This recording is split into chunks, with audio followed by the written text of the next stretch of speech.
नाज़रीन फैसला आ चुका है इस वक्त इस्लामाबाद हाई कोर्ट का। इस वक्त देख रहे हैं आपके वकला की जानिब से मुबारकबादें एक दूसरे को दी जा रही हैं और वकला जो है बड़ी खुशी का इस वक्त इजहार कर रहे हैं। इस वक्त स्टे अब लिया जा चुका है।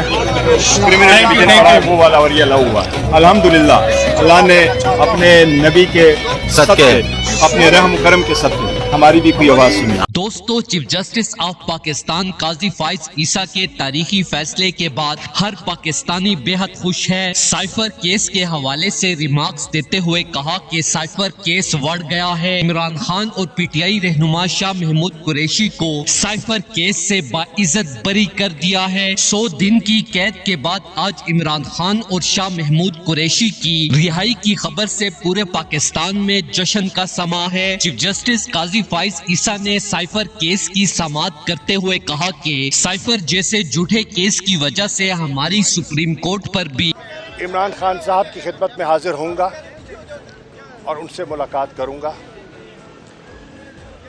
कैद तन्हाई सोचने का और चीज़ों का जायज़ा लेने का वसी वक्त है। जब आप कैद तन्हाई में होते हैं तो वक्त ही होता है आपके पास।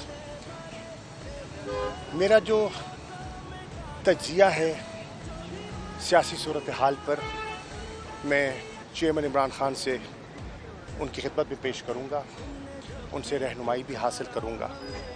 लेकिन सबसे पहले आज लोग उंगलियां उठा रहे हैं, ये सिर्फ इमरान खान और शाह महमूद कुरैशी से इंतकाम के अलावा और कुछ भी नहीं। जिस तरह लोग इमरान खान से मोहब्बत करते हैं उसी तरह पूरा पाकिस्तान जानता है ये झूठा साइफर केस सिर्फ इमरान खान जैसे बड़े लीडर को बदनाम करने की साजिश है। आज मेरी साथी जज जस्टिस समन रिफत ने भी इमरान खान को बाइज्जत बरी करने का मेरे साथ फैसला कर लिया है। इंशाल्लाह कल इमरान खान ज़मान पार्क में अपने चाहने वालों के दरमियान होंगे। दोस्तों, इस हवाले से अपनी राय का इजहार कमेंट सेक्शन में दें। वीडियो अच्छी लगे तो लाइक करें और इस चैनल को सब्सक्राइब करें।